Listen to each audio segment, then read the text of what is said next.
noh, Viljandi ikka on selline avastamist vajav linn veel, et ega need lossimäed ja asjad, mis seal postkaartidel on, see on nagu üks külg, aga ma ütlen, et näiteks mingi raudteejaama kant ja Kantriküla ja sellised väga huvitavad rajoonid on ju. Kõik on nagu siin tegelikult olemas ja Viljandi on päris palju arenenud ka vist 10 aastaga, et kui ma siia nagu tulin, siis polnud õhtul eriti kuskile välja minna, et vähemalt niisugust ajaveetmiskohta nagu on juurde tulnud. Et selline Viljandi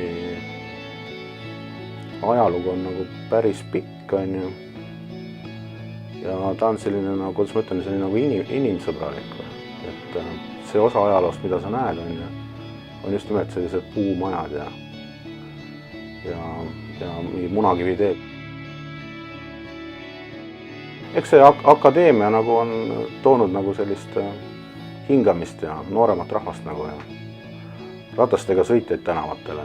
Ma ise sõidan ka päris palju nagu rattaga. Viljandi on nagu nii lapsesõbralik linn, et siin ka selline täiskasvanud inimene saab nagu laps olla, et kui lõpetad oma päevatöö, siis saad võtta nagu jalgratta ja minna lihtsalt nagu linna peale sõitma nagu on ju, ilma erilise eesmärgita nagu. Ma arvan, et Viljandi võiks olla selline nagu California, kuhu tulevad nagu rikkad oma vanadust veetma.